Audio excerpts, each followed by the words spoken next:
অর্থাৎ 241 কোয়াতে ম্যাজিস্ট্রেট সাহেব ডিসচার্জের জন্য আপনি আবেদন দিতে পারবেন এবং যখন দায়ের আদালতে মামলাটা থাকবে তখন 265 গোয়া অনুযায়ী কি করতে পারবেন, অব্যাহতির জন্য আবেদন করতে পারবেন। এখন কথা হলো, আপনি এই যে অব্যাহতির জন্য কোর্টের কাছে আবেদন করবেন, কোন কোন বিষয় শুধু কোর্ট কনসিডারেশনে নেয় বা আদালতে এই সমস্ত বিষয় কি লেখা আছে? বলছে যে অবশ্যই এই জায়গায় বলছে যে মামলার নথি এর সাথে, শব্দটাই বলা আছে, মামলার নথি এর সাথে পেশকৃত কাগজপত্রাদি, পেশকৃত কাগজপত্রাদি ম্যাজিস্ট্রেট মনে করলে আসামিকে পরীক্ষা করতে পারে বা আসামি বা ফরিয়াদের বক্তব্য শুনতে পারে। তবে অভিযোগ ভিত্তিহীন হলেই তখনই শুধুমাত্র 241 ম্যাজিস্ট্রেট আসামিকে মুক্তি করতে পারে। তাহলে আমাদের প্রথম কথাই কিন্তু বলছে যে আপনি দায়রা জজের কাছে যান আর ম্যাজিস্ট্রেটের কাছেই চার্জ শুনানির জন্য যান।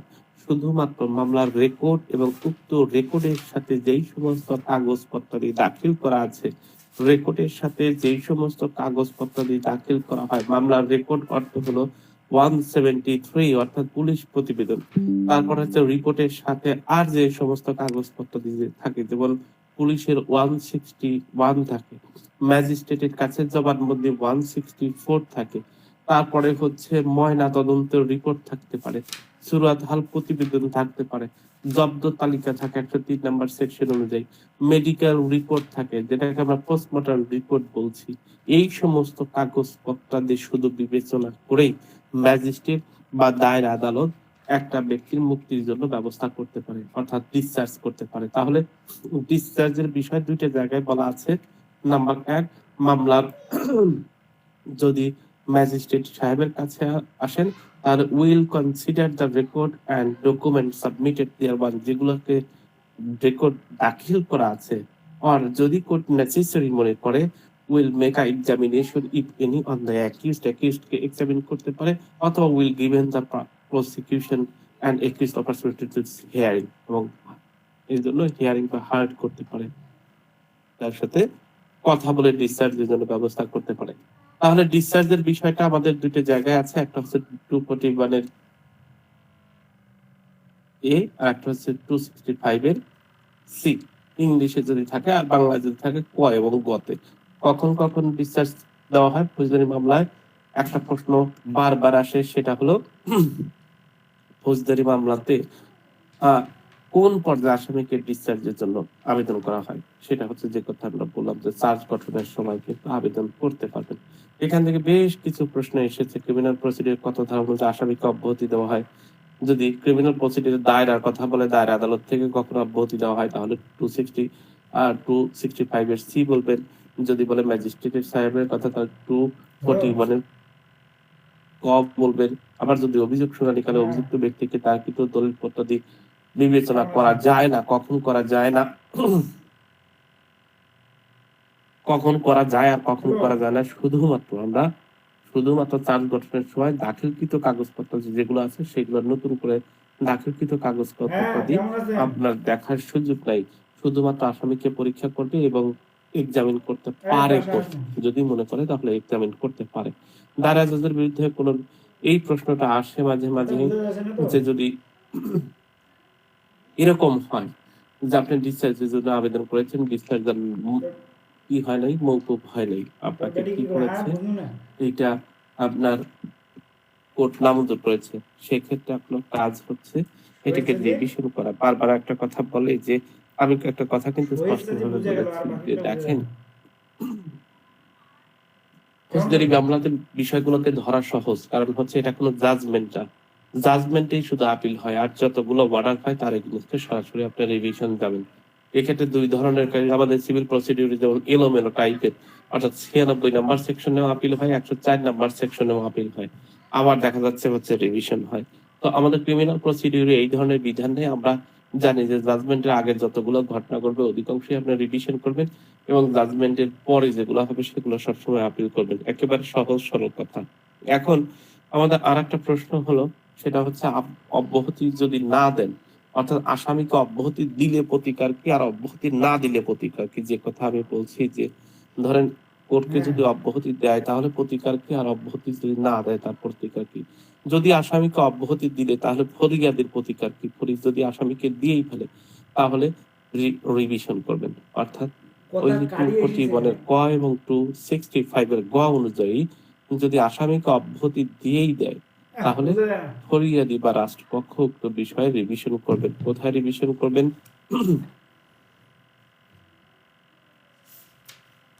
রিভিশনের আদালত মাত্র দুইটা, একটা হচ্ছে দায়রা জজ আর একটা হচ্ছে হাইকোর্ট ডিভিশন। আমাদের 339 এর ক এবং 339 নম্বর সেকশনে রিভিশন পাওয়ার কথা বলা আছে। সো আর যদি এটাও ওই একই কথা, যদি রিভিশন না মঞ্জুর করেন তাহলে আপনি আবার দায়রা জজের রিভিশনের আপনার যদি আপনার এই চার্জটাকে নামঞ্জুর করেন, ডিসচার্জের পিটিশন দিয়েছেন সেটা যদি নামঞ্জুর করেন তাহলে আপনি আবার এটার বিরুদ্ধে রিভিশন করতে পারবেন। সো ফরিয়াদি, আমি যে কথা বলছি, ফরিয়াদি অথবা আসামি যার পক্ষেই যাক না কেন, যে কোনো একটা পক্ষ তো সংক্ষুব্ধ হবে। তো যিনি সংক্ষুব্ধ হবেন তিনি, তার অপশন হচ্ছেন রিভিশন। তার অপশন কি? তার অপশন হচ্ছে রিভিশন। আমরা যদি 242 নাম্বার সেকশন দেখি এবং 265 ঘ দেখি তাহলে 242 নাম্বার সেকশনে চার্জ গঠন আর 265 ঘতেও চার্জ গঠন, দুইটা সেকশনে চার্জ গঠন আছে। একটাতে ম্যাজিস্ট্রেট, অর্থাৎ 200 যে সেকশন গুলো 240 এর ঘরে অর্থাৎ 50 এর আগে যেগুলো হবে সেগুলো সব ম্যাজিস্ট্রেটের, আর 265-তে যত সেকশন আছে সব দায়রা জজের কথা বলা হয়েছে। তো চার্জ গঠনের ব্যাপারে দুইটা সেকশন আছে, একটা হচ্ছে 242 আর একটা হচ্ছে 265 ঘ। সেখানে কি আছে? ম্যাজিস্ট্রেট সাহেবের কাছে এই যে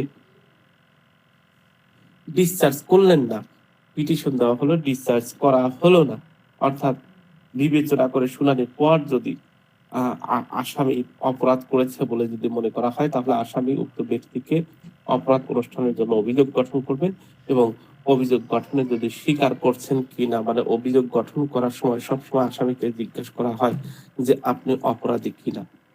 সুতরাং এই যে বিবেচনা করে শুনানি করার পর ম্যাজিস্ট্রেট অভিব্যক্তি করলেন যে আসলেই আসামি অভিযুক্ত, আসলেই আসামি অপরাধী, সেই ক্ষেত্রে আসামির অপরাধী হওয়ার কারণে এটাকে একটা চার্জ গঠনের সুযোগ থাকে।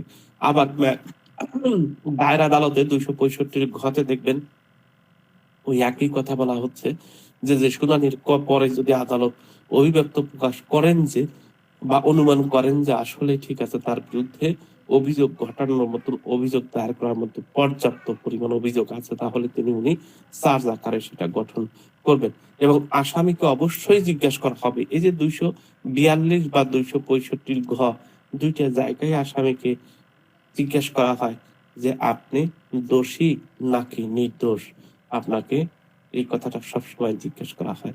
তো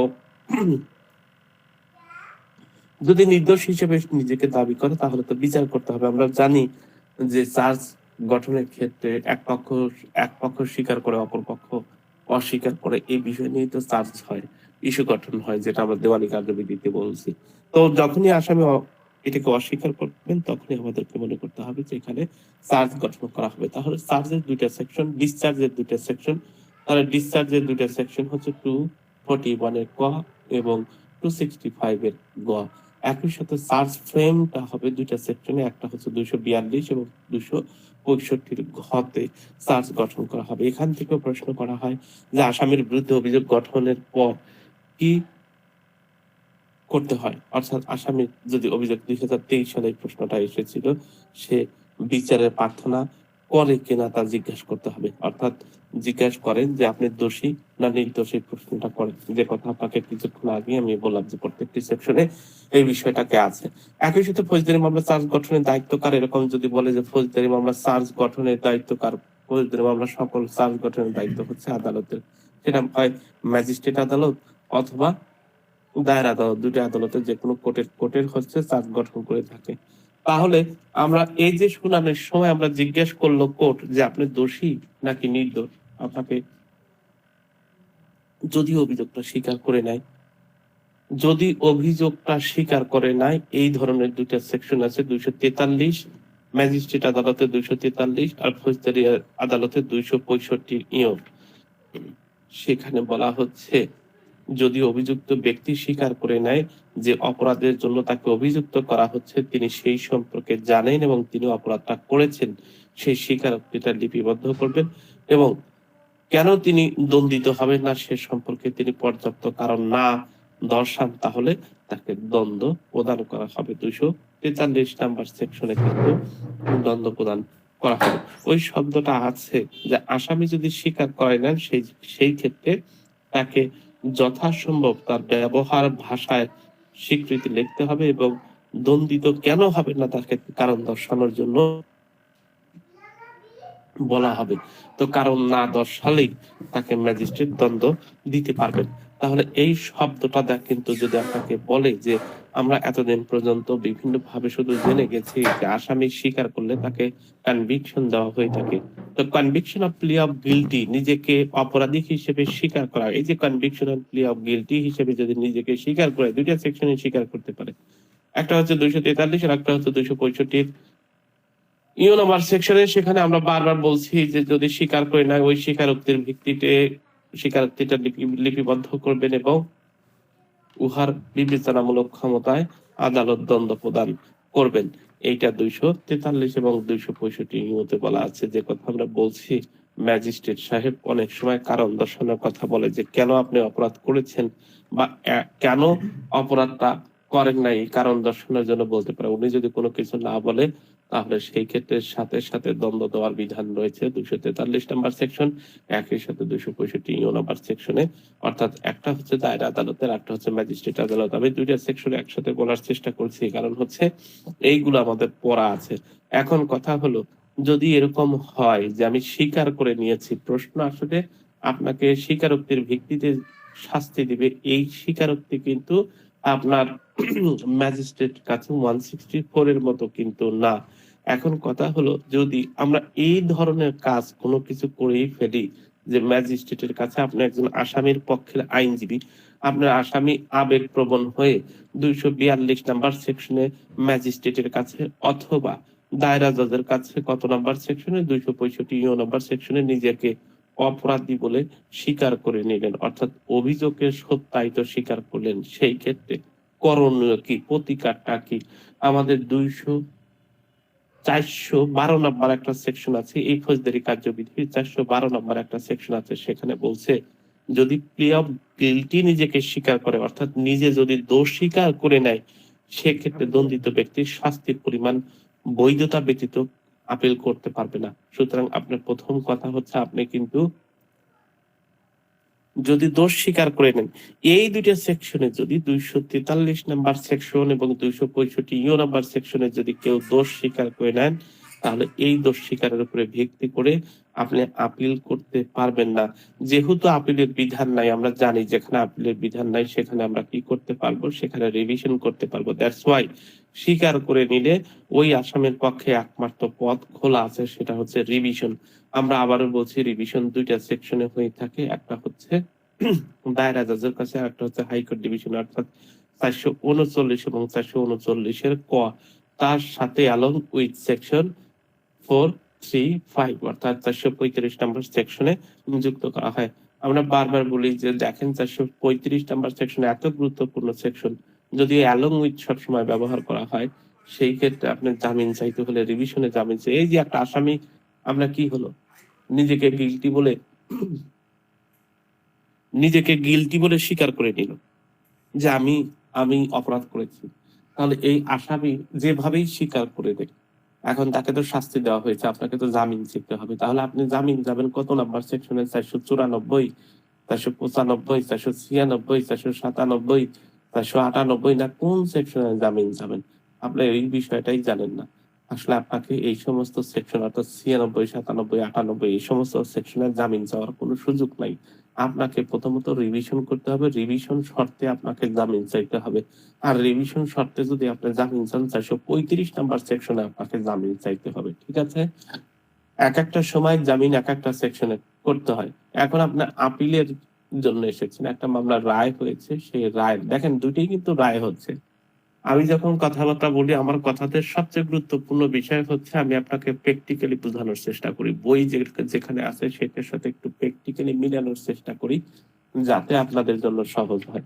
ঘটনা কি হলো, দুইটা মামলাতেই রায় হলো। একটাতে হচ্ছে after examination of the witness গুলোর সাক্ষী নেওয়া হলো, এই সাক্ষীর উপরে ভিত্তি করে জাজমেন্ট দেওয়া হলো। এই জাজমেন্টের বিরুদ্ধে আপনি কি করবেন, যদি যদি 1 বছরের নিচে হয় 426 নাম্বার সেকশনে আপনি জামিনের জন্য ওই সেম কোর্টে, এইটাকে বলা হয় জামিনের শর্ত, অর্থাৎ আপিলের শর্তে জামিন চাওয়া, অর্থাৎ আপিল করব সেই শর্ত দিয়ে আপনি কি জামিন চাইতে পারেন যদি 1 বছরের নিচে হয়। এইটা হচ্ছে 426 নাম্বার সেকশনে। আবার যদি এইটা 1 বছরের উপরে হয় তাহলে সেই শব্দটাকে বলা হয় পেন্ডিং আপিলেবেল হিয়ারিং, অর্থাৎ আপিল পেন্ডিং আছে, আপিল দায়ের করা হয়েছে, আপিল আদালতে আপনি বেল যাবেন এই 26 নাম্বার সেকশনে, 426 নাম্বার সেকশনে। এখন আর একটা জাজমেন্ট হইতে পারে, সেটা হলো এটাও জাজমেন্ট শাস্তি দেওয়া হয়েছে, যেটা আমরা বলছি কোন সেকশন 243 এবং 265 ইউতে আপনি স্বীকার করে নিয়েছে আপনার আসামি, কিন্তু আপনি কিন্তু 426 নাম্বার সেকশনে তখন জামিন চাইতে পারবেন না। কেন জামিন চাইতে পারবেন না? আপনার একটা বার আছে। কোন বার আছে? 412 নাম্বার সেকশনে আপনাকে বার দিয়েছে, আপনি যদি স্বীকার করে নেন এই স্বীকারোক্তির ভিত্তিতে আপনি আপিল করতে পারবেন না।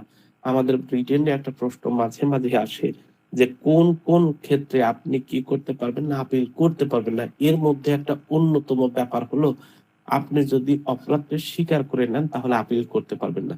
আর আইনে বলছে যেই জায়গায় আপনি আপিল করতে পারবেন না সেই জায়গায় আপনি রিভিশন করেন, সেই ক্ষেত্রে আপনাকে কোথায় চাইতে হবে? 435 নাম্বার সেকশনে জামিন চাইতে হবে। নতুন নতুন অ্যাডভোকেট যারা হন তারা তো শুধুমাত্র জামিনের বিষয়টাকে একটু বেশি চেষ্টা করেন জানার জন্য, কারণ এখান থেকে নগদ কিছু অর্থ আসে।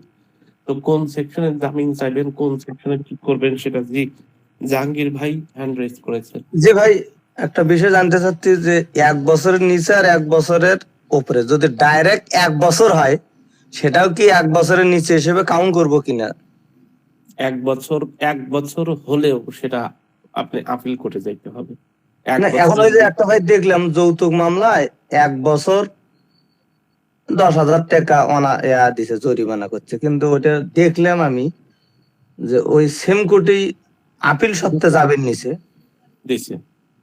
অনেক সময় যাই একটা কোর্ট বিশেষ আমি যদি আপনাকে বলি সেটা হলো এইটা হলো একটা বিখ্যাত কেস ছিল। না আমার দেখতে কি ভুল হয়েছে ভাই, না পেজটাতে আমি তো পড়ে দেখলাম যে 15 দিনের আপিল সত্ত্বে বলছে যে 15 দিনের ভেতর আপিল করবেন, এই সত্ত্বে ওনাকে জামিন দিছে ওই যৌতুক মামলায় দেখলাম। তো 1 বছরের মধ্যে যদি হয়, কথাটা এমন হয় 1 বছরের মধ্যে যদি আমরা একটু কনফার্ম হয়নি, এখনই একটু দেখে নিচ্ছি, দাঁড়ান আপনি, যে খুব সেম। গুরুত্বপূর্ণ, জি জি যেহেতু গুরুত্বপূর্ণ। হ্যাঁ, কোন ব্যক্তি অনূর্ধ্ব 1 বছর, অনূর্ধ্ব শব্দটা ব্যবহার করা হয়েছে, কোন ব্যক্তি অনূর্ধ্ব 1 বছর কারাদণ্ডে দণ্ডী। অনূর্ধ্ব 1 বছর মানে কি 1 বছরের বেশি না। শব্দটা বলা হয়েছে কোন ব্যক্তি অনূর্ধ্ব 1 বছর, 1 বছরের বেশি না। দ্যাট মিনস 1 বছর হলে আপনাকে নিম্ন আদালতে বেল দিতে পারে। 426 বলা হচ্ছে অনূর্ধ্ব 1 বছর। তো 1 বছরের নিচে বা 1 বছরের মধ্যে খুব গুরুত্বপূর্ণ একটা ব্যাপার, অনেক সময় সময়টাকে কাউন্ট একেবারে কাকতালীয় ভাবে মিলে যায়, আসলে একেবারে টোটালি 12 মাস হয়েছে, একদিন বেশি হয় না একদিন কম হয় না, এরকমও যদি হয়ে যায় তাহলে যদি 1 বছর অনূর্ধ্ব যদি 1 বছরের কথা বলে মানে 1 বছরের বেশি না, তো 1 বছর তো আর 1 বছরের বেশি না, তাই না? 1 বছর তো 1 বছরই বোঝানো হয়, যেহেতু 1 বছরের বেশি কথা বলা হয়নি, সুতরাং 1 বছর হইলেও নিম্ন আদালত জামিন দিতে পারে।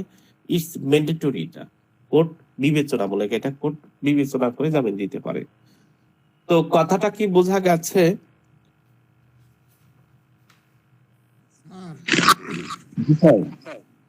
স্যার 412-তে স্যার ওই যে আপনার দোষ স্বীকারের দণ্ডের বৈধতা নিয়ে যদি বেশি দেয় দোষ স্বীকার সেই জায়গায় আপিল করা যাবে।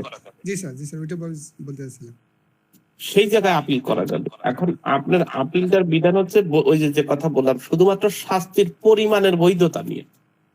এখন আপনার শাস্তি দেওয়ার ক্ষমতা আছে, 5 বছর আপনি দিয়েছেন, 7 বছর শাস্তি, একটা মামলার সর্বোচ্চ শাস্তি ধরেন হচ্ছে চুরির মামলার শাস্তি হচ্ছে 3 বছর, আপনি দিয়ে ফেলছেন 10 বছর, সেইটার বৈধতা নিয়ে আপনি আপিল করতে পারবেন। কিন্তু আপনার দোষ স্বীকারের উপরে ভিত্তি করে কোনো মামলায় যদি সঠিক রায় দিয়ে থাকে তাহলে কিন্তু আপিল করতে পারবেন না।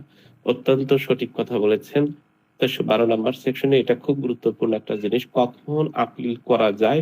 শুধুমাত্র দ্বন্দ্বের পরিমাণের বৈধতা, অর্থাৎ শাস্তির পরিমাণের বৈধতা নিয়ে শুধু আপনি আপিল করতে পারবেন, কিন্তু যে দোষ স্বীকার করেছেন সেটার জন্য আপিল করতে পারবেন না। এ কথা কি বুঝতে পেরেছেন উনি কি বুঝাতে চেয়েছে ভাইয়া?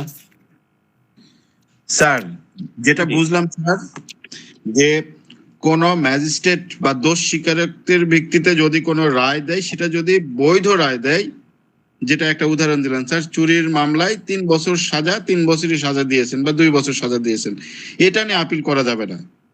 কিন্তু জি। যদি ওনার এখতিয়ারের বেশি বা ওই ধারার বেশি সাজা দেন, তাহলে আপিল করা যাবে। জি, এক্স্যাক্টলি। অত্যন্ত ধন্যবাদ। অর্থাৎ শুধুমাত্র শাস্তির পরিমাণের বৈধতা নিয়ে আপনি আপিল করতে পারবেন, তাছাড়া দোষ স্বীকারের উপরে ভিত্তি করে আপিল করতে পারবেন না। রফিকুল ভাই, ক্লিয়ার? বিষয়টা ক্লিয়ার?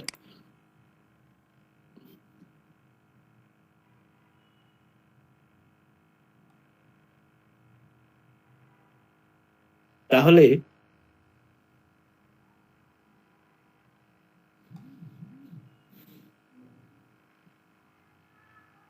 তাহলে আমাদের বিষয়টা কি হচ্ছে? আমাদের বিষয়টা হলো যে এক একটা জায়গায় এক এক ভাবে আমাদের কি হচ্ছে, আমাদের কিন্তু আপিল কখনো করতে হচ্ছে, কখনো সেটার উপরে ভিত্তি করে রায় নিতে হচ্ছে।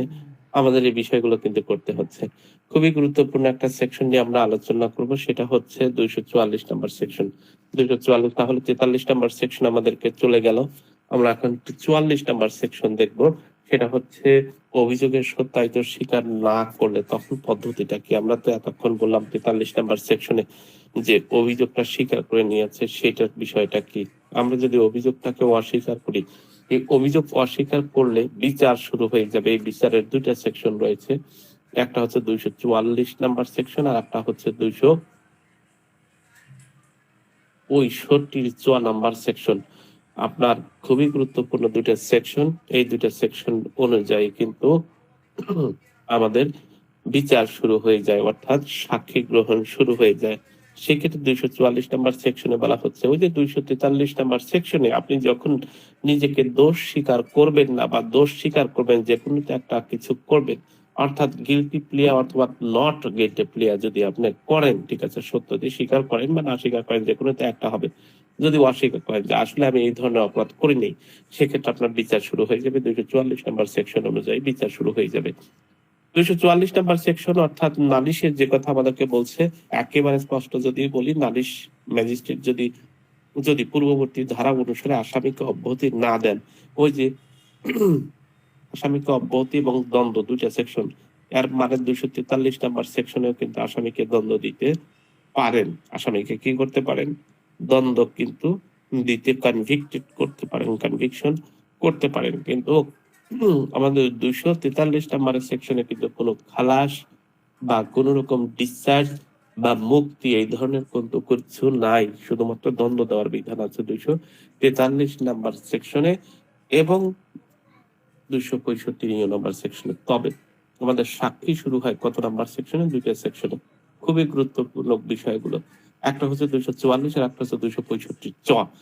244-এ বলছে যে নালিশের বক্তব্য, নালিশকারীর বক্তব্য প্রথমে শুনবেন এবং নালিশকারীর সমর্থনে যেই সমস্ত সাক্ষী আছে সেই সাক্ষীগুলো গ্রহণ করবেন, আসামির বক্তব্য শ্রবণ করবেন, আত্মপক্ষ সমর্থনের জন্য প্রয়োজনীয় কাগজপত্রাদি দাখিল করবেন। এই 244 নাম্বার সেকশনে আমাদের একটা সাক্ষী পর্যায়ে কি কি কাজ থাকে সবকিছুই বলা আছে। প্রথমত আমাদের কি করতে হয়? প্রথমত যিনি মামলার অভিযোগকারী বা মামলার যারা সাক্ষী আছেন তাদেরকে সাক্ষী হিসেবে আহ্বান করা হয়।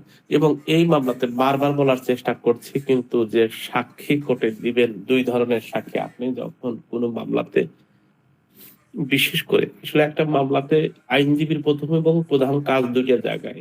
আইনজীবী হিসেবে আপনাকে প্রথম এবং প্রধান কাজ হচ্ছে 2টা জায়গায়। ওই 2টা জায়গায় আপনাকে বেশি নক করতে হবে। ওই 2টা জায়গায় যদি আপনি পারদর্শী হন, তাহলে 2 বছর পর থেকেই আইনজীবীদের আইনজীবী আপনি হইতে পারবেন। আর 2 বছর তাহলে আপনাকে আর এত কষ্ট করতে হবে না, ক্লায়েন্টের কাছে যেতে হবে না, যে ক্লায়েন্ট আপনার কাছে আসবে, আপনি তখন উকিলদের উকিল হইতে পারবেন। দুইটা জায়গায় আপনাকে খুব বেশি খেয়াল রাখতে হবে। নাম্বার এক হচ্ছে আর্গুমেন্টের সময়, নাম্বার 2 হচ্ছে সাক্ষীর জেরার সম্পর্কিত সময়। আপনি যত বেশি ঘাটাঘাটি করবেন, আমি প্রত্যেকজনকেই, আমাদের এখানে যারা আছেন, যারা রেগুলার প্র্যাকটিস করতে চান, আমি প্রত্যেকজনকেই রিকোয়েস্ট করব, যদি আপনারা যখনই ইনকাম শুরু করবেন তখন অবশ্যই চ্যাট জিপিটির পেইড ভার্সন ব্যবহার করা শুরু করবেন। সবার কাছে ব্যক্তিগত, প্রথম আমি যে ভুক্তভোগীটা হয়েছিলাম, সেই ভুক্তভোগীর কথা যদি বলি, আমি 3 থেকে 4 বছর প্র্যাকটিস করেছি, কিন্তু পরবর্তীতে দেখেছি সবগুলো বাইরের কম্পিউটার থেকে আমাদের সিনিয়ররা এগুলো করায় নিয়ে আসতো, সেগুলো খালি চেক করতাম। আমার কাছে কোনো ডকুমেন্ট ছিল না। যখন বুঝলাম যে না, এই বিষয়টা ঠিক না, তারপর থেকে আমি আমার জীবনের 2টা ল্যাপটপ, একেবারে যত ভাঙা কেন না হয়, ওই ল্যাপটপ আমি কখনো ছাড়ি নাই, কারণ এত পরিমাণ ওইগুলো দরকার। যা কেন না লিখবেন সবকিছুতে ফোল্ডার করে সুন্দরভাবে রাখবেন, কারণ একই বিষয় আপনার বারবার আসবে। আমি যে কথাটা বলছি যে চ্যাট জিপিটি ব্যবহার করবেন, আপনাকে প্রথমত অন্ততপক্ষে লোকেশন দেখায় দিবে। পেইড ভার্সন যেটা, আপনাকে লোকেশন দেখায় দিবে যে এত নাম্বার মামলায় এত নাম্বার এইটা বলা আছে। নন পেইড ভার্সন এগুলোতে এত বেশি ইনফরমেশন আপনাকে দিবে না। তো এই 2টা জায়গায় আপনার কাজ বেশি। দেখেন, আমি এই যে সাক্ষী গ্রহণের ক্ষেত্রে কয়েকটা শব্দ বলেছি, যে প্রথমত নালিশকারীর বক্তব্য শ্রবণ করবেন। নালিশকারী কারা, 2টা শব্দকে কিন্তু বলা হয়েছে। নালিশকারী, আমি বলি যে নালিশকারী বা ইনফরমেন্ট, অর্থাৎ একটা হচ্ছে ইনফরমেন্ট, জিয়ার মামলা ক্ষেত্রে সবসময় ইনফরমেন্ট বলা হয়ে থাকে। যিনি অভিযোগ করেছেন তাকে বলা হয় ইনফরমেন্ট, তথ্যদাতা বা অভিযোগকারী। আর সিয়ার মামলাতে সবসময় নালিশকারী বা অভিযোগকারী হিসেবে ব্যবহার করা হয়। সুতরাং বাদী পক্ষের বক্তব্য, অর্থাৎ বাদী পক্ষ সমর্থনের জন্য যেই সমস্ত 2টা বিষয় 3টা বিষয়ের উপরে সাক্ষী দিতে পারবেন, আবোল তাবোল না, গোছালো যদি চিন্তা করেন, আপনি একেবারে সহজ ভাবে সাক্ষীগুলোকে নিতে পারবেন। নাম্বার 1, আপনাকে প্রথমত মৌখিক সাক্ষী নিতে হবে। তাহলে আপনি যখন কোনো মামলাতে আর্গুমেন্ট করবেন, তাহলে কোর্টে আপনাকে একটা, যারা কোর্টে যান, আমি কয়েকদিন আগের একটা কথা বললাম না, যে এমন অবস্থা, আমাদের বাড়ির মামলা, আমি শুনানি করতে, এত সুন্দর শুনানি করতে গেছি, আমি শুনানিও করছি ভালো, কিন্তু অপোজিট যে লয়ার আছে এক এক সময় কোর্টকে এক এক জায়গায় নিয়ে যাচ্ছে, যে স্যার 4 নাম্বার পেজে যান, স্যার ওই জাজমেন্টের এই জায়গায় এই কথা লেখা আছে। উনি আধা ঘন্টা যাবত এই কথাগুলোকে বিভ্রান্ত করে ফেলছে কোর্টগুলোকে। এইরকম কথাবার্তা বললে আপনার সচেতন মানুষ, কোর্টের মধ্যে তো এমনি চেঁচাচেঁচি অনেক কিছু থাকে, এই সময় কি কোর্টের ওই কথাগুলো নেওয়ার সমর্থ আছে? সমর্থ কিন্তু নাই। তাহলে আপনি যদি গোছালো, আমি একেবারে গোছালো প্যাকেজ নিয়ে গেছিলাম, সেখানে কি বলেছি, আমি বলেছি যে স্যার সাক্ষী হয় 2 ধরনের, আমি এই মামলাতে 3 ধরনের সাক্ষী, তবে আমি এই মামলাতে 2 ধরনের সাক্ষী প্রমাণ করেছি। একটা হচ্ছে মৌখিক সাক্ষী দ্বারা প্রমাণ করেছি, আর একটা হচ্ছে ডকুমেন্টারি সাক্ষী দিয়ে প্রমাণ করেছি। মৌখিক সাক্ষী PW 1, 2, 3 এই কথা বলেছে স্যার। PW 1 এর বক্তব্য 1 নাম্বার পেজে দেওয়া আছে, PW 2 এর বক্তব্য এখানে এইটুকু বলেছি, আপনি আরো সুন্দরভাবে এখানে দেওয়া আছে PW 3 বক্তব্য এইটা দেওয়া আছে স্যার। তাহলে আমি মৌখিক ভাবে স্যার আমি এটা প্রমাণ করতে সক্ষম হয়েছি। দ্বিতীয় হচ্ছে দালিলিক সাক্ষী দিয়ে আমি প্রমাণ করতে সক্ষম হয়েছি। দালিলিক সাক্ষী স্যার আমি প্রাথমিক সাক্ষী সবসময় ব্যবহার করেছি, আমি সেকেন্ডারি এভিডেন্স ব্যবহার করি নাই। কি দালিলিক সাক্ষী ব্যবহার করেছি স্যার? দালিলিক সাক্ষীগুলোর মধ্যে দেখবেন যে দালিলিক যে সাক্ষীগুলো আছে, সেই সাক্ষীগুলোর মধ্যে প্রথমে যে দলিলটা আছে, আমি একটা দলিল এক্সিবিট করছি, সেই দলিলে এইটা দেওয়া আছে, দলিলের এই বিষয় আছে। তারপরে স্যার আমি অমুক নাম্বার খতিয়ান দেখাইছি, যেটাকে প্রদর্শনী 2 হিসেবে দেখাইছি। কোর্টকে কিন্তু আমি সামারাইজ করে বলছি, এবং জাজমেন্ট, নিম্ন আদালত এই জাজমেন্টে এই কথা বলেছে, 1 পৃষ্ঠার মধ্যে আমি ওনাকে দিছি, সেইটা পড়ে আমি শোনায় ফেলছি। কোর্ট আমার প্রতি সন্তুষ্ট হয়েছেন, কিন্তু আমি অসন্তুষ্ট হয়েছি এই মিথ্যা কথা, উল্টা পাল্টা কথা বলে কোর্টের মাথা বিভ্রান্ত করে ফেলছে। তো আপনি যখন ট্রায়ালে ভালো হবেন, ট্রায়ালে ভালো হওয়ার কিছু নেই। আইনজীবী প্রফেশন বা যে কোনো প্রফেশন, এখানে ওই যে মানে বিমান আবিষ্কার করা না, বা হচ্ছে পারমাণবিক বোমা আবিষ্কার করা না, আপনাকে একটু গোছালো। সবাই কথা বলে, আইনজীবী হিসেবে যারা যাবেন বই দেখে কথা বলে, সবাই কথা বলে, কিন্তু কি গোছালো কেউ অগোছালো, এইটাই হলো ব্যাপার। আপনি যে কোনো একটা সমানে বলে যেতেছেন, কোর্টের সমান শোনার সময় নাই, অন্য মনস্ক আছে, হঠাৎ করে ভাবতেছে সংসারের কথা, তার ছেলের কথা, তার মেয়ের কথা, তার ওয়াইফের কথা, বা হাজবেন্ডের কথা, বিভিন্ন কথা বলতে হবে। কোর্টকে প্রথমেই আপনাকে একেবারে আকর্ষণীয় করে বলতে হবে যে স্যার এই আইনে এইটা আছে, আপনি নিশ্চয়ই জানেন। কোর্টকে জোরে বলেই কোর্টকে নজরে নিয়ে আসেন, একটা পেজ তার হাতে ধরায় দেন যে স্যার এই হচ্ছে ডায়াগ্রাম, আপনি কথা বলেন, আপনার কথা শেষ।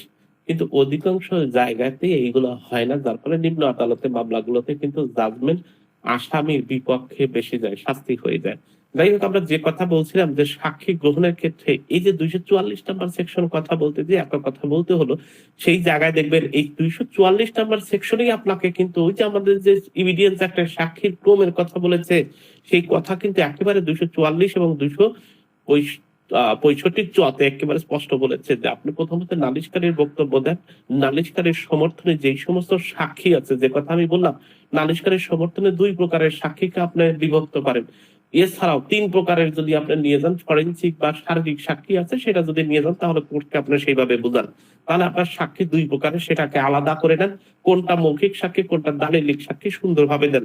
তারপরে আসামির বক্তব্য, অর্থাৎ যেটাকে আমরা বলছি ডিফেন্ড উইটনেস বা আসামির আত্মপক্ষ সমর্থনের যদি ওনাকে সুযোগ দেওয়া হয়, সেই ক্ষেত্রে আত্মপক্ষ সমর্থনের সুযোগ দেন। সুযোগ দেওয়ার পরে আপনি আদালত যদি উপযুক্ত মনে করে ফরিয়াদির আসামির আবেদনের ক্ষেত্রে আপনার কি করতে পারে, আবার ওই ডিফেন্স উইটনেসের জন্য উনি দালিলিক বা মৌখিক সাক্ষী প্রদান করতে পারে। তো আমরা দেখেন এভিডেন্স অ্যাক্ট যখন পড়ি, আমরা কিন্তু এইটার সাথে বাস্তবিক আইনের মিলানোর চেষ্টা করি না, কোর্টে একভাবে চালাই আর পড়ার সময় একভাবে পড়ি। আপনি যখন এইভাবে মিলিয়া দিবেন, আপনার কাছে যখন একটা কম্পিউটার থাকবে, আপনি যখন সুন্দরভাবে কোর্টে উপস্থাপন করবেন, তখন আপনার বিষয়টা সহজ হয়ে যাবে। ঠিক একইভাবে 265 নাম্বার সেকশনে আমরা বলছি ওই একই কথা বলেছে। যখন দায়রা জজের কাছে আপনি যাবেন, দায়রা জজ যদি দ্বন্দ্বিত দেখেন যে দ্বন্দ্ব উনি স্বীকার করেন নাই, অর্থাৎ প্লি অফ গিলটি অফ আপনার নিজেকে উনি দোষী বলে স্বীকার করেন নাই, তখন সাক্ষীদের জবানবন্দি গ্রহণ করবেন এবং রাষ্ট্রপক্ষের আবেদনের ভিত্তিতে সাক্ষীদেরকে হাজিরা করা হবে এবং ডিফেন্ডের উইটনেস সেখানে যদি পয় আত্মপক্ষ সমর্থনের জন্য সাক্ষী দিবে, তাহলে 244 এবং 265 চ অনুযায়ী কিন্তু সাক্ষী গ্রহণ করা হবে। এই জায়গা থেকে যে ধরনের প্রশ্ন হয়, যে ধরনের প্রশ্ন হইতে পারে, আমাদের যে কথা বলা হয়, যাই আরেকটু আগায় যাই, তারপর প্রশ্নগুলোর কথা বলি। আরেকটা সেকশন আছে খুবই ইম্পর্টেন্ট সেকশন, যেটা হচ্ছে 2টা জায়গায় আছে, একটা হচ্ছে 245 আর একটা হচ্ছে 265 চ। এই সেকশনে খালাস দিয়ে থাকেন, এই সেকশনে আপনার কি হয়, 245 নাম্বার সেকশন যদি আমরা দেখি, সেটা হচ্ছে একুইটাল বা খালাস, অর্থাৎ এই যে 244 নাম্বার সেকশনের সাক্ষী দিয়েছেন, সাক্ষ্য প্রমাণের উপরে ভিত্তি করে যদি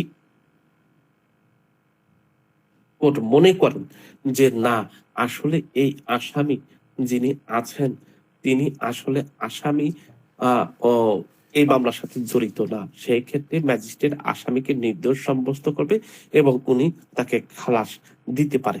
অর্থাৎ খালাস তাহলে কত নাম্বার সেকশন আছে, 245 নাম্বার সেকশন। এই সেকশনটা কখন কাজ করে, এই সেকশনটা কিন্তু কাজ করে হচ্ছে after examination of the witness. যে কথা বললাম 244 এবং 265 চ গ্রহণ করার পরে কিন্তু 265 এবং 265 চ আসে। দুইটা জিনিস কিন্তু, 265 চ এবং 244 এই দুইটা সেকশনের সাক্ষী গ্রহণ করা হয়, আর আসামিদের সাক্ষী গ্রহণ করার পরে খালাস দেওয়া হয় 245 নাম্বার সেকশনে, আর একটা দেওয়া হয় হচ্ছে 265 জতে, দুইটাতে খালাস দেওয়া হয়ে থাকে। যে কথা আমরা বললাম, তাহলে খালাসের যে সেকশন গুলো, আবার এই সেকশনে কিন্তু শাস্তি দেওয়া হয়। 249 নাম্বার সেকশনে যদি কার্যক্রম গ্রহণ না করা হয় এবং আসামি যদি দোষী সাব্যস্ত হয়, তাহলে সেক্ষেত্রে দণ্ডিত হইতে পারে, এই সেকশনে দণ্ডিত হইতে পারে। যে রায় দেওয়া হয়েছে সে আসলেই অপরাধী, সেই ক্ষেত্রে আমরা কি করতে পারবো, সেই ক্ষেত্রে কিন্তু এই সেকশন অনুযায়ী তাকে কিন্তু সাজাও দেওয়া হয়। তাহলে খালাসও দেওয়া হয় এবং সাজাও দেওয়া হয় 265, 245, আর একটা হচ্ছে 265। আর একটা জিনিস যে কথা আমরা বারবার বলতেছি, এই সেকশনে এসে একটা সেকশনের নাম উল্লেখ করছে, এই সেকশনে এসে একটা সেকশনের নাম উল্লেখ করতেছে, সেটা হচ্ছে যদি ম্যাজিস্ট্রেট 249 ধারা কার্যক্রম গ্রহণ না করেন, তাহলে 349 নাম্বার সেকশনে কার্যক্রম গ্রহণ না করেন, এই শব্দটা উনি বারবার বলতেছে এই সেকশনে। 349 নাম্বার সেকশন হচ্ছে ম্যাজিস্ট্রেট যখন পর্যাপ্ত রূপে কঠোর সাজা দিতে পারেন না সেক্ষেত্রে পদ্ধতিটা কি, অর্থাৎ যখন এখতিয়ার সম্পূর্ণ দ্বিতীয় এবং তৃতীয় শ্রেণীর ম্যাজিস্ট্রেট উভয় পক্ষের সাক্ষী গ্রহণ করে দেখেন যে অভিযুক্ত তার দণ্ডিত ক্ষমতার পৃথক বেশি, সেই ক্ষেত্রে ম্যাজিস্ট্রেট কারণ উল্লেখ করে মামলাটি তার ঊর্ধ্বতন চিফ জুডিশিয়াল ম্যাজিস্ট্রেটের কাছে পাঠাবেন অথবা চিফ জুডিশিয়াল ম্যাজিস্ট্রেট থেকে প্রথম শ্রেণীর ম্যাজিস্ট্রেট যাবেন। এইটা বলছে ওই 245 নাম্বার সেকশনে। কি বলেছে? 349 নাম্বার সেকশনে যদি কার্যকর গ্রহণ করা না হয়, 349 নাম্বার সেকশন এবং 347 নাম্বার সেকশন খুবই গুরুত্বপূর্ণ দুটো সেকশন। আমরা আগে কিন্তু আলোচনা করছি, যখনই সুযোগ পাই এই ধরনের কথা কিন্তু আমরা বলি। এই দুটো সেকশনে কি আছে? 347 এবং 349 নাম্বার সেকশনে আছে, অর্থাৎ যখন ম্যাজিস্ট্রেট সাহেবরা দেখেন যে উনি বিচার করছেন, সাক্ষী গ্রহণ করার পরে দেখতেছেন যে আসলে যেই পরিমাণ সাজার পরিমাণ দেওয়ার কথা তার চেয়ে অনেক বেশি সাজা দেওয়া হবে, সেই ক্ষেত্রে আমার পাওয়ার অ্যান্ড ফাংশন নাই, তখন ম্যাজিস্ট্রেট সাহেব মামলাটাকে ট্রান্সফার করে দিবেন দায়ের আদালতে। আবার ঠিক একইভাবে 349 নাম্বার সেকশনে বলছে যখন দ্বিতীয় এবং তৃতীয় শ্রেণীর ম্যাজিস্ট্রেট সাক্ষী গ্রহণ করার পর দেখতেছেন যে মামলাটা আসলে বিচারিক ক্ষমতা আমার নাই, তখন তার ঊর্ধ্বতন কর্মকর্তা, দ্বিতীয় এবং তৃতীয় শ্রেণীর ঊর্ধ্বতন কর্মকর্তা হচ্ছেন চিফ জুডিশিয়াল ম্যাজিস্ট্রেট বা চিফ মেট্রোপলিটন ম্যাজিস্ট্রেট, তাদের কাছে মামলা পাঠাবে। আমাদের এই যে 245 নাম্বার সেকশনে ওই কথাটা উল্লেখ করা আছে, দেখবেন যে সেন্টেন্স কখন হবে, where the magistrate does not proceed in according with the provision of section 349 অর্থাৎ 349, he shall if she filed the accused guilty pass sentence upon him according to the law। যদি 349 নাম্বার সেকশনে উনি কার্যক্রম গ্রহণ না করেন সেই ক্ষেত্রে তাকে সাজা দিয়ে দিতে পারেন। 349 নাম্বার সেকশনে কার্যক্রমটা কি সেটাও আমরা জেনে নিলাম। 349 এবং 347 নাম্বার সেকশনে কার্যক্রম সেম। একটা হচ্ছে ফার্স্ট ক্লাস ম্যাজিস্ট্রেটরা যদি দেখেন তার ক্ষমতা নাই, 347 নাম্বার সেকশন। আর দ্বিতীয় এবং তৃতীয় শ্রেণীর ম্যাজিস্ট্রেট যদি মনে করেন যে তার পাওয়ার অ্যান্ড ফাংশন নাই, সেইটা হবে হচ্ছে 349 নাম্বার সেকশন। যেহেতু আমাদের 249 নাম্বার সেকশনে এইটার রেফারেন্স উল্লেখ করা আছে, দ্যাটস ওয়াই আমরা এই রেফারেন্সটা সম্পর্কে আলোচনা করার সুযোগ পাই না।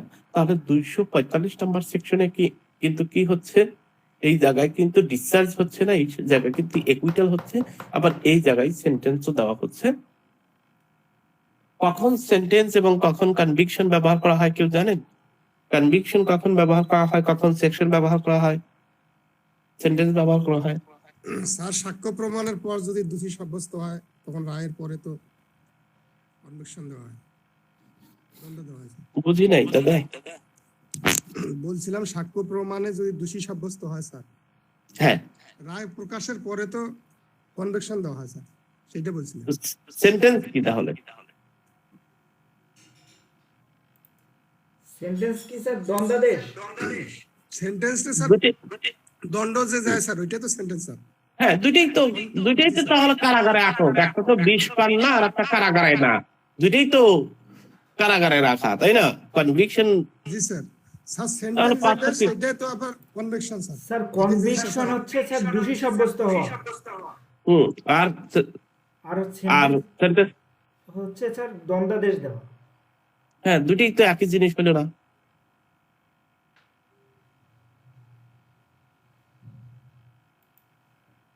পার্থক্য কি কারো জানা আছে? কখন কোন শব্দ ব্যবহার করে? এই যে আমরা বলতেছি যে বারবার বলতেছি ডিসচার্জ শব্দ ব্যবহার করা হয়, একুইটাল শব্দ ব্যবহার করা হয়, মুক্তি শব্দ ব্যবহার করা হয়, এই তিনটা শব্দই তো ব্যবহার করা হয়, নাকি আর কিছু আছে আসামিকে ছাড়ার জন্য? না স্যার, কনভিকশন যেটা সেটা তো দণ্ড তাই না স্যার? জি। সেন্টেন্স যেটা সেটা তো আপনার ওই যে স্যার প্রশ্নের উত্তরটা কি হবে? কোনের প্রশ্নটা কি?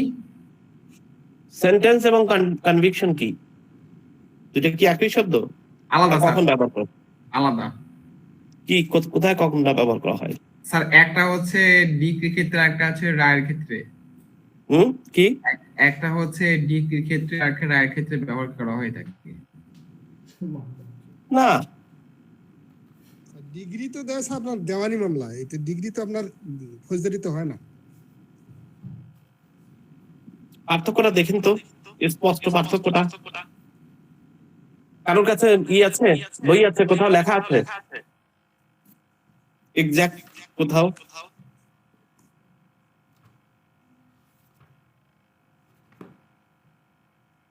কখন ফরিয়াদি হয়, অর্থাৎ নন অ্যাপিয়ারেন্স অফ দ্য কমপ্লেনেন্ট, কখন ফরিয়াদি শব্দটা ব্যবহার করা হয় আর কখন কমপ্লেন শব্দটা ব্যবহার করা হয়? ফরিয়াদি অর্থাৎ সিআর মামলার ক্ষেত্রে সবসময় কি ব্যবহার করা হয় এবং জিআর মামলার সেক্ষেত্রে কি ব্যবহার করা হয়? এই দুইটা পার্থক্য মাঝে মাঝে আসে, যে অভিযোগ প্রত্যাহার কখন হয় আর আরেকটা শব্দ আছে ফরিয়াদি অনুপস্থিতির ক্ষেত্রে কোনটা ব্যবহার করা হয়। দুইটা শব্দ আছে। আর একটা শব্দ আছে 249 নম্বর সেকশন, ফরিয়াদি না থাকলে সেই ক্ষেত্রে কি হয়। এই তিনটা সেকশন থেকে পার্থক্যগুলো, ছোট্ট ছোট্ট পার্থক্যগুলো থেকে প্রশ্ন হয়। সেটা হচ্ছে ফরিয়াদি অনুপস্থিত আমরা দেখবেন 247 নম্বর সেকশনে যদি কনভিকশনের মধ্যে মূল সমন সার্ভ করা হয়েছে বাংলায় অন কমপ্লেনেন্ট, অর্থাৎ সমন যদি নালিশ ক্রমে প্রদত্ত হয়, আসামি যদি হাজির হয় নির্ধারিত তারিখে, সেই ক্ষেত্রে যদি ফরিয়াদি উপস্থিত না থাকে, যেটাকে আমরা বলি হচ্ছে হাজির না থাকে, সেই ক্ষেত্রে বিধান কি? সেই ক্ষেত্রে ম্যাজিস্ট্রেট আসামিকে খালাস করে দিতে পারে। এই ক্ষেত্রে আমাদের ম্যাজিস্ট্রেটের এই যে ম্যাজিস্ট্রেটকে 247 নম্বর সেকশনে, সেটা সিআর মামলার ক্ষেত্রে হয় নাকি জিআর মামলার ক্ষেত্রে হয় জানেন? কোনটা ধারা বললেন স্যার? 247। 247 স্যার আপনার ইয়া মামলা, সিআর মামলার ক্ষেত্রে তো প্রযোজ্য স্যার। বুঝতেছেন কিছু আপনারা নাকি কি অবস্থা, হঠাৎ করে থেমে গেলেন কেন? স্যার এখানে তো সিআর মামলা স্যার, ফরিয়াদি না স্যার। স্যার সিআর মামলা 247 নালিশ ক্রমে যেহেতু আছে, সিআর মামলাতে ইনফরমেন্ট। এক্স্যাক্টলি। আর অভিযোগ প্রত্যাহার করা হয় 248 নম্বর সেকশনে, আপনি দেখবেন অভিযোগটা প্রত্যাহার করা হয় আমাদের। তাহলে দুইটা সেকশনে আমাদের প্রসিকিউশন জবানবন্দি গ্রহণ করেছেন এবং অভিযোগপত্র গ্রহণের জন্য শুনানি করার জন্য রয়েছে।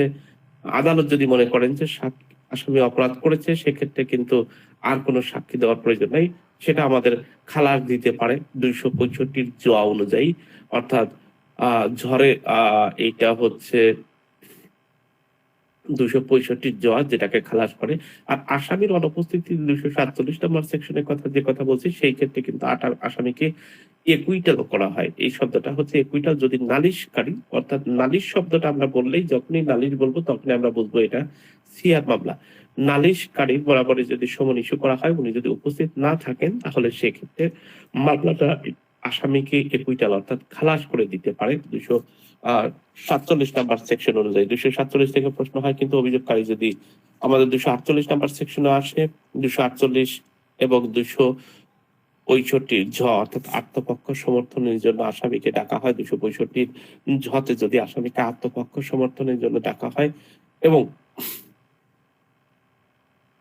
খালাস যদি না দেওয়া হয়, তখন আত্মপক্ষ সমর্থনের জন্য ওনাকে সাক্ষী উপস্থিত করতে বলা হয় এবং আসামি কোনো লিখিত বিবৃতি দিতে পারে। অপরদিকে 248 নম্বর সেকশনে ম্যাজিস্ট্রেটের অনুমতি নিয়ে চূড়ান্ত আদেশ হবার পূর্বে যে কোনো সময় অভিযোগটাকে প্রত্যাহার করতে পারে, অর্থাৎ যে কোনো সময়কে উইথড্রয়াল করতে পারে কমপ্লেনেন্ট, যে কোনো সময় মামলাকে উইথড্রয়াল করতে পারে 248 নাম্বার সেকশন। আর একটা সেকশন আছে 249 নাম্বার সেকশন। 249 নাম্বার সেকশন হচ্ছে যদি আপনার এই জায়গায় নালিশ ব্যতীত শব্দটা বলা হয়েছে, দ্যাট মিন জিআর মামলার ক্ষেত্রে নালিশ ব্যতীত অন্য কোনো উপায়ে যদি মামলা করা হয়, সেই ক্ষেত্রে প্রথম শ্রেণী ম্যাজিস্ট্রেট, চিফ জুডিশিয়াল ম্যাজিস্ট্রেটের আদেশ ক্রমে যদি মামলাতে উপস্থিত না থাকেন, ফরিয়াদে উপস্থিত না থাকেন, সেই ক্ষেত্রে আসামিকে যে কোনো পর্যায়ে খালাস বা দ্বন্দ্ব বা রায় প্রকাশ না করে এই কার্যক্রমটাকে, শব্দটা ব্যবহার করা হয়েছে, কার্যক্রমটাকে কি করতে পারে,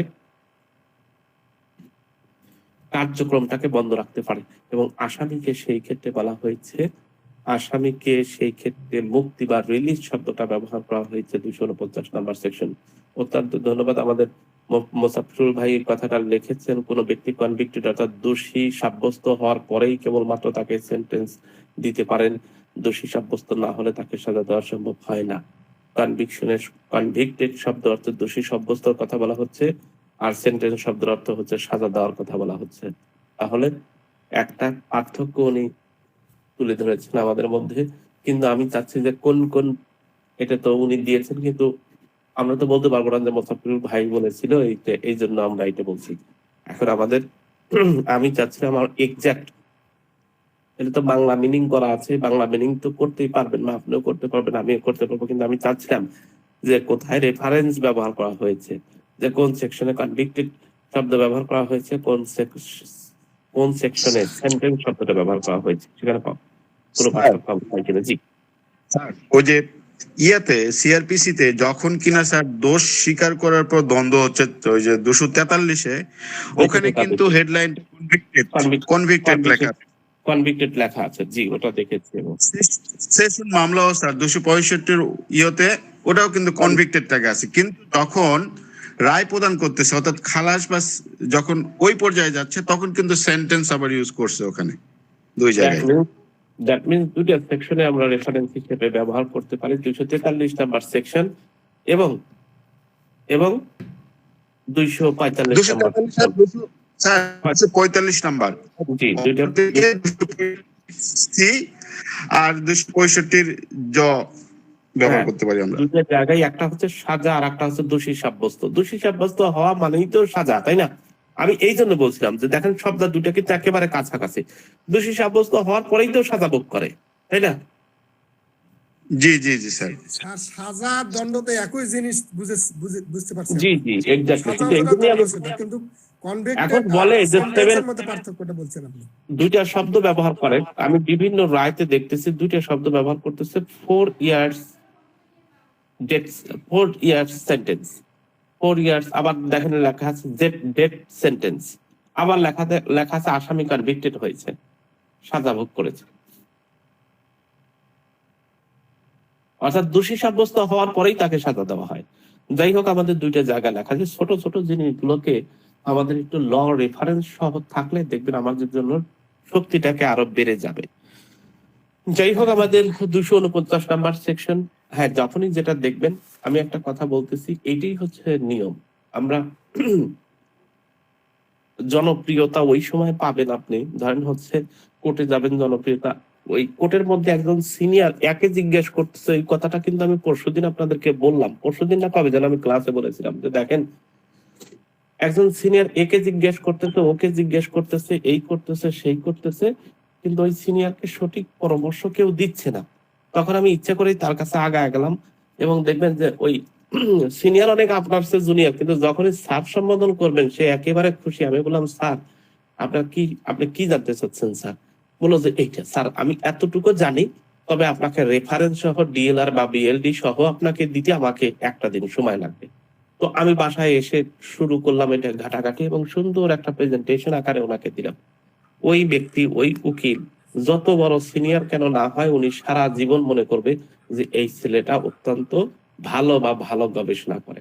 এখন আপনি যখনই কোনো কিছু কেউ বলবে, যখন একটু সময় নেওয়ার চেষ্টা করবেন, সাথে সাথেই বলার প্রাধান্য নাই, প্রয়োজনে ঠিক আছে আপনি একটু সময় নেন, কিন্তু সঠিক উত্তরটা রেফারেন্স সহ হলে আইনের সবসময় রেফারেন্স চায়, তো রেফারেন্স গুলোতে খুব গুরুত্বপূর্ণ ভূমিকা পালন করে।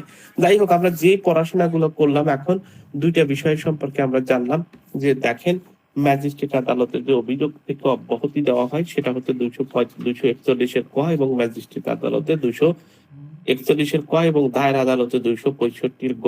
সেখানে যদি মঞ্জুর বা না মঞ্জুর যেটাই হোক, তার প্রতিকার হচ্ছে রিভিশন। চার্জ গঠন হয় 242, ওই দিকে হয় 265-র ঘ অনুযায়ী। সেখানে চার্জ গঠন হলে চার্জ হোক আর ডিসচার্জ হোক বা চার্জ গঠন করা যদি সেক্ষেত্রে আপনি রিভিশন করতে পারেন। আর একটা শব্দ বলা হচ্ছে, আমরা 243 নাম্বার সেকশনে পড়লাম, সেখানে বললাম যে কনভিকশন অন প্লি অফ গিল্টি, যদি নিজেকে কেউ দোষী স্বীকার করে তার উপরে ভিত্তি করে দণ্ড দিতে পারে 243 নাম্বার সেকশন, এবং 265 নাম্বার সেকশন হচ্ছে সেই ক্ষেত্রে আপনি দ্বন্দ্বের বৈধতা নিয়ে শুধু চ্যালেঞ্জ করতে পারেন অ্যাকর্ডিং টু সেকশন 412। তাছাড়া আপনি সেন্টেন্স নিয়ে আপনি কোনো আপিল করতে পারবেন না, এটা আপিল যোগ্য আদেশ না। যেহেতু আপিল যোগ্য আদেশ না, সেই ক্ষেত্রে আপনার কাজ হচ্ছে আপনি চলে যাবেন রিভিশনে। রিভিশনের দুইটা সেকশন যদি এইটা ঘটে হচ্ছে দায়ের আদালতে, তাহলে আপনার হাইকোর্টে রিভিশন করতে হবে, আর যদি ম্যাজিস্ট্রেট কোর্টে হয় তাহলে আপনার দায়ের আদালতে রিভিশন করতে হবে। আরো দুইটা সেকশন আমরা দেখলাম, সেটা হচ্ছে খালাস পাইলাম এবং শাস্তি পাইলাম 245 নাম্বার সেকশনে, আর আরেকটা পাইলাম 265 জতে। সেক্ষেত্রে যখনই আমি বলছি যে আপনার আপনার ট্রায়ালে যেটা হবে সেই ক্ষেত্রে আপনি সরাসরি কি ব্যবহার করতে পারবেন, সেই ক্ষেত্রে আপনি যদি সংক্ষুব্ধ হন আপনার সরাসরি আপিল করতে পারবেন। আমাদের এখানে বিভিন্ন ধরনের প্রশ্ন আসে, যেটা প্রশ্ন আসছে সেটা হচ্ছে ম্যাজিস্ট্রেট আদালত ডিসচার্জ দেয় কত নাম্বার সেকশন। এগুলো সহজ প্রশ্ন, এগুলো থেকে প্রশ্ন আসলে আপনারা পারবেন আশা করি। 241 ক অনুযায়ী দায়রা আদালত কত করতে পারে, 265 গ অনুযায়ী করতে পারে। ম্যাজিস্ট্রেট যদি আসামিকে অব্যাহতি দিতে পারে কত নাম্বার সেকশন, এবং দায়রা কত নাম্বার সেকশনে একসাথে দুইটা দিতে পারে। চার্জ গঠন কত নাম্বার সেকশনে, দায়রা আদালত চার্জ গঠন করে কত নাম্বার সেকশনে, ম্যাজিস্ট্রেট আদালত চার্জ গঠন করে কত নাম্বার সেকশন, 242 এবং 265 ঘ। তাহলে দুইটা সেকশন গুলো থেকে প্রচুর পরিমাণ প্রশ্ন আসে। সাক্ষ্য প্রমাণ, আসামিকে অপরাধী পেলে আসামিকে কি দেন, খালাস দিবেন নাকি শাস্তি দিবেন? শাস্তি দিবেন 245 নম্বর সেকশন। আসামি যদি সাক্ষী প্রমাণের উপরে ভিত্তি করে আসামিকে যদি দেখেন যে আসলে এখানে সে কোনো অপরাধী না, সেই ক্ষেত্রে 200 কত নাম্বার 245 ঘ অনুযায়ী তাকে খালাস দিবেন। শব্দটা একুইটাল এবং খালাস, এটা বাংলা এবং ইংলিশ শব্দ। আর একটা হচ্ছে ডিসচার্জ, আর একটা হচ্ছে অব্যাহতি, এই দুটো এক শব্দ। ম্যাজিস্ট্রেট আসামিকে অভিযোগ থেকে খালাস দিয়ে খালাস বা শাস্তি দিতে পারে কত নাম্বার সেকশনে, 245 নাম্বার সেকশনে ম্যাজিস্ট্রেটের কথা বলা হয়েছে। এটাই যদি দায়রা আদালতের কথা বলা হয় তাহলে 265 জ নাম্বার সেকশনে দিতে পারবে। এখান থেকেও প্রশ্ন খুব বেশি হয়। আরো কিছু প্রশ্ন হয় এখান থেকে, যে প্রশ্নগুলো বিভিন্ন সময় হয়, যে 247 নাম্বার আমরা সেকশন দেখছি, সেখানে যদি অভিযোগকারী মানে হচ্ছে অভিযোগকারী তো না, নালিশকারী যদি নালিশকারীর বরাবরে যদি সমন ইস্যু করা হয়, অর্থাৎ একজন ব্যক্তি মামলা করে আর নাই, তাকে কোর্ট সমন ইস্যু করবেন, এবং সমন ইস্যু করার পরেও যদি উনি উপস্থিত না হন, তাহলে একটা কাজ করতে পারে, সেটা হচ্ছে একুইটাল করে দিবেন আসামিকে। আর যদি দেখা যায় যে এরকম হয় যে আপনার 247 নাম্বার সেকশনে মুলতবি কি করা হয়েছে, 247 নাম্বার সেকশনে ম্যাজিস্ট্রেট মুলতবি করতে পারেন। এই ক্ষেত্রে যদি, যে কথা আমরা বলছি, 247 নাম্বার সেকশনে যদি আসামিকে খালাস প্রদান করা হয়, তাহলে নালিশকারী কি করবেন, উনি আসেন নাই কোর্টে, সেই ক্ষেত্রে আপিল করতে পারবেন। এই জায়গায় কিন্তু যেহেতু খালাস দেওয়া হয়েছে আপনার, অর্থাৎ চার্জের পরে 247 নাম্বার সেকশনে সবসময় আমাদের কি হবে, আপিল করতে হবে। 247 নাম্বার সেকশনের শুধুমাত্র সিআর মামলার ক্ষেত্রে প্রযোজ্য। ম্যাজিস্ট্রেট আদালতে আমরা একটা জিনিস দেখেছি, 249 নাম্বার সেকশনে, যে কথা আমরা একটু আলোচনা করার চেষ্টা করেছিলাম, যে যদি ম্যাজিস্ট্রেট আদালতে কোনো আসামি এরকম হয়েছে যে আসামি উপস্থিত আছে কিন্তু যিনি ইনফরমেন্ট তিনি আসেন না, সেই ক্ষেত্রে মামলাটাকে স্থগিত রেখে আসামিকে মুক্তি দিতে পারে। এই জায়গায় এই শব্দটা ব্যবহার করা হয়েছে। আর একটা শব্দ আসে খুব গুরুত্বপূর্ণ, 249 নাম্বার সেকশন। হ্যাঁ জি স্যার, জি জিআর মামলার ক্ষেত্রে আমি এটা ভুল করছিলাম স্যার, এবার জি আর মামলার ক্ষেত্রে, এটা শুধুমাত্র আমি জি আর সিআর মামলার মামলা ক্ষেত্রে। দিছিলাম, পরে দেখছি যে এটা ভুল। আমি সিআর মামলা দিছিলাম যে ম্যাজিস্ট্রেট করে, এই কারণে সিআর মামলা দিছিলাম। জি, আর একটা শব্দ, খুব সুন্দর শব্দ আছে, সেটা হচ্ছে কমপ্লেনেন্ট উইথড্র। খুবই সুন্দর একটা শব্দ। অভিযোগ যে কোনো জায়গায়, আমরা তো জানি যে আমরা কোনটা হচ্ছে দ্বিতীয় নাম্বার শিডিউলটা দেখলে আমরা বুঝতে পারি কোনটা কম্পাউন্ডেবল অফেন্স, কোনটা নন কম্পাউন্ডেবল অফেন্স, অর্থাৎ কোনটা আপোষযোগ্য কোনটা আপোষযোগ্য না। আপোষ করে আমি মামলাটাকে উদ্ধ করতে পারি, অর্থাৎ অভিযোগটাকে প্রত্যাহার করতে নিতে পারবেন কোন নাম্বার সেকশনে, 248 নাম্বার সেকশনে। সেই ক্ষেত্রে অবশ্যই আপনাকে কি করতে হবে, ম্যাজিস্ট্রেটের অনুমতি নিয়ে মামলা চূড়ান্ত আদেশের পূর্বে যে কোনো সময়, শব্দটা বলা হয় যে চূড়ান্ত আদেশের পূর্বে যে কোনো সময় অভিযোগকারী মামলা প্রত্যাহার করতে পারে। প্রশ্ন আসতেই পারে কোন সময় প্রত্যাহার করতে পারে, সেই ক্ষেত্রে যে কোনো সময় প্রত্যাহার করতে পারে। আর একটা জায়গায় প্রত্যাহার করা যায়, পাবলিক প্রসিকিউটর মামলা প্রত্যাহার করতে পারে। 494 নাম্বার সেকশনে, খুবই গুরুত্বপূর্ণ সেকশন। আমাদের এই সেকশন পড়লেই আমার এখন সালাউদ্দিন ভাইয়ের কথা মনে পড়ে। সালাউদ্দিন ভাই বলছিলেন যে মামলা, এই যে আমাদের যে স্বরাষ্ট্র মন্ত্রণালয় থেকে যে মামলা প্রত্যাহার করার জন্য চাচ্ছে, হ্যাঁ, সেটা কোন সেকশনে মামলা প্রত্যাহার করতে পারে? এইটার উত্তর হচ্ছে 494 নাম্বার সেকশন, অর্থাৎ পাবলিক প্রসিকিউটর আদালতের সম্মতিতে কোনো ব্যক্তির আনিত অভিযোগ রায় ঘোষণার পূর্বে যে কোনো সময়, অর্থাৎ বিফোর জাজমেন্ট অন প্রোনাউন্সমেন্ট, রায় ঘোষণার পূর্বে যে কোনো সময় কিন্তু পাবলিক প্রসিকিউটর মামলা প্রত্যাহার করতে পারে। আরেকটা জায়গায় আছে, সেক্ষেত্রে আমরা বলি পাবলিক প্রসিকিউটর অভিযোগ গঠনের আগে বিফোর দ্য চার্জ ফ্রেমের আগেও মামলা প্রত্যাহার করতে পারে, সেক্ষেত্রে আসামিটার ডিসচার্জ হবে। দুইটা বিষয়, আফটার আফটার চার্জ যদি আসামিকে অভিযোগটাকে প্রত্যাহার করে নেওয়া হয় তাহলে সেক্ষেত্রে খালাস হবে বা একুইটাল হবে। আর বিফোর যদি হয়, চার্জের পূর্বে যদি প্রত্যাহার করা হয়, সেক্ষেত্রে কিন্তু এইটা হবে হচ্ছে আসামিকে অব্যাহতি ডিসচার্জ হবে, যেটা 494 নম্বর সেকশনে বলা আছে। তাহলে এই দুইটার পার্থক্য কি আমরা দুইটা জায়গায় দেখলাম। একটা হচ্ছে অভিযোগকারী প্রত্যাহার করতে পারে 248 নম্বর সেকশনে, আর জিআর মামলার ক্ষেত্রে পাবলিক প্রসিকিউটর। মামলা যখনই জিআর হয়, কখন জিআর হয়? থানাতে যখন মামলা হয় সেই মামলাগুলোকে জিআর মামলা বলা হয়। এই মামলা যখন কোর্টে বিচারের জন্য আসে, তখন সরকার যেহেতু বাদী থাকে, সরকারের পক্ষে মামলা পরিচালনা করার জন্য পাবলিক প্রসিকিউটর থাকেন। ম্যাজিস্ট্রেট কোর্টেও পাবলিক প্রসিকিউটর আছে, একই সাথে দায়রা আদালতে পাবলিক প্রসিকিউটর আছে। এই যে আমরা এত কথা বলতেছি যে দেখেন দায়রা আদালত কিভাবে বিচার করতেছে এবং ম্যাজিস্ট্রেট আদালত কিভাবে বিচার করতে যাচ্ছে, মাঝে মাঝে আমার ভয় হয় যে আসলে আমরা দায়রা আদালত কখন আর ম্যাজিস্ট্রেট আদালত কখন মামলা হচ্ছে সেইটাই আমরা অনেকেই ভুলে যাচ্ছি কিনা। প্রত্যেকটি মামলায় প্রথমেই দায়রা আদালতের কাছে কখনো যায় না। আমরা যখন 193 নম্বর সেকশন দেখেছি, তখন দেখেন প্রথম কথাটাই লেখা আছে দায়রা আদালত কখনো নিজে মামলা গ্রহণ করেন না। প্রথম বিশেষ ক্ষমতা প্রাপ্ত হয়ে বা ক্ষমতা দেওয়ার পরে কিন্তু মামলা হয়। কিন্তু বাংলাদেশে যত প্রকার মামলা আছে, সেটা জিআর মামলা হোক, সিআর মামলা হোক, আপনার গেটওয়ে, এই শব্দটাকে যদি আমি গেটওয়ে শব্দ ব্যবহার করি তাহলে আমার মনে হয় যে উপযুক্ত শব্দ হয় গেটওয়ে হচ্ছে ম্যাজিস্ট্রেট আদালত। গেটওয়ে কি? প্রত্যেকটি মামলা ঢুকতে হবে ম্যাজিস্ট্রেট আদালত দিয়ে, সেটা সিআর মামলা হোক, যেটা জিআর মামলা হোক, আর যে মামলা হোক, বাংলাদেশের সব মামলায় গেট হয়ে ম্যাজিস্ট্রেট আদালত। দেখেন একটা মামলা নারী শিশু নির্যাতন দমন আইন ট্রাইব্যুনালের মামলা, এই মামলার বিচার করবেন হচ্ছে নারী ও শিশু নির্যাতন দমন আইন, মামলাটা হয়েছে থানাতে, এটারও গেট হয়ে হচ্ছে ওই ম্যাজিস্ট্রেট আদালত। এই জন্য বলা হয় সমস্ত আদালতের সমস্ত থানার বস হচ্ছেন চিফ জুডিশিয়াল ম্যাজিস্ট্রেট বা চিফ মেট্রোপলিটন ম্যাজিস্ট্রেট। সবগুলো থানার বস হচ্ছেন চিফ জুডিশিয়াল ম্যাজিস্ট্রেট বা চিফ মেট্রোপলিটন ম্যাজিস্ট্রেট। এদের আন্ডারেই কিন্তু